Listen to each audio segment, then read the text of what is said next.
আমি হাবিব, আমি একজন ইন্টেরিয়র ডিজাইনার। আজকে আমরা চলে এসেছি গাজীপুর। এখানে আমাদের একটি রানিং প্রজেক্ট চলতেছে। তো এখানে আমরা একটি স্মার্ট কিচেন ক্যাবিনেটের কাজ করতেছি। তো আমরা যদি উপরে আমাদের কিচেন ক্যাবিনেট আমরা কিভাবে করছি এটা যদি একটু দেখি। উপরে কিন্তু আমরা এল শেপে আমাদের কিচেনটি করতেছি, এল শেপে আমাদের ক্যাবিনেট হবে এবং মিডিলে আমরা এই পাশ দিয়ে ক্যাবিনেট বানাবো। মিডিল যেটা আমাদের হবে এই পাশ থেকে এই পাশে আমাদের ক্যাবিনেট হবে এবং নিচে যে স্ল্যাব আছে এই স্ল্যাব দিয়ে আমরা কিন্তু নিচে ক্যাবিনেট বানাবো এদিক দিয়ে আমাদের। এবং একটি স্মার্ট এবং মডুলার কিচেন ক্যাবিনেট তৈরি করতে যা যা প্রয়োজন আমরা কিন্তু সব কিছুই এখানে সেটিং করব। আমাদের কিচেন অ্যাসেসরিজ থেকে শুরু করে কিচেন হুড, বার্নার সব কিছুই কিন্তু আমরা এখানে সেটিং করব।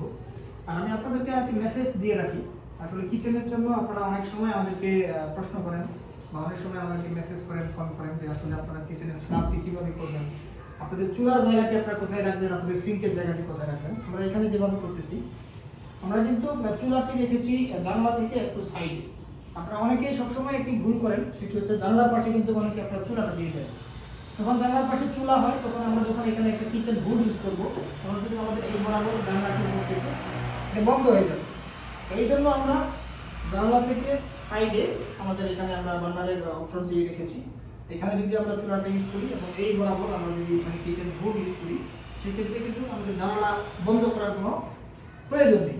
এবং আমরা আগে থেকেই একটি কনস্ট্রাকশনের কাজ যখন চলমান থাকে তখনই কিন্তু আমরা উপরে দেখেন একটি আমরা পাইপ দিয়ে রাখছি, যে আমাদের কিচেন হুডের যে আউটডোর যে পাইপ, এই পাইপটা কিন্তু এই পাশ থেকে বের হয়ে যাবে। তো আপনারা যারা স্মার্ট কিচেন ক্যাবিনেট নিয়ে চিন্তিত তারা কিন্তু আমাদের সাথে যোগাযোগ করতে পারেন। আমরা ঢাকা সহ সমগ্র বাংলাদেশে বিশ্বস্ততার সাথেই কিচেন ক্যাবিনেটের কাজ করে আসছি দীর্ঘদিন থেকে। তো আজকে এই পর্যন্তই, ভালো থাকবেন, আসসালামু আলাইকুম।